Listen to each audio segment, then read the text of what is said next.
Денес сме во посета на Пробишти, само што завршивме со посетата на градскиот пазар, каде што имавме можност да разговараме со огромен број на луѓе, да ги слушнеме нивните маки, да слушнеме што очекуваат и како ја гледат државата во следните 4 години. Она што не охрабрува, она што ни дава мотив да продолжиме уште посилно во овие неколку дена до крајот на кампањата, она што ни дава уште поголем мотив по формирањето на владата од ВМРО ДПМН е да се вложиме максимално, да ги исполниме сите ветувања кои што ги даваме граѓаните, бидејќи пред се и над се македонскиот народ заслужува подобра иднина, известна иднина, живот каде што главата ќе биде потикната, а кичмата исправена. Врвот на неспособност на новаа влада предводена од ЗАЕФ и СДСМ, врвот на неспособноста на Љупчо Николовски можеби се гледа овде во Пробишти најдобро.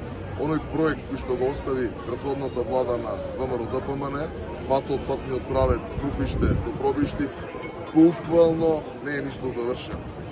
Почитувани граѓани на Пробишти, она што го гледам во изминатите 3,5 години, сум дошол можеби повеќе од 10-15 пати во Пробишти. Значи немаше нити една опрема, механизација, било што да се работи на патот. Сега, во овие месец дена, гледаме како се обидуваат нешто да направат, да прикажат пред граѓаните дека еве теме кравов. Но тоа е сериозно подценување на народот. А народот памти, народот знае. Ако го имате народот на ваша страна, битката е многу полесна.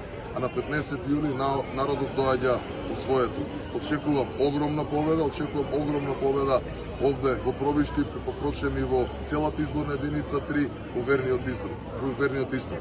Останете во добро здравје.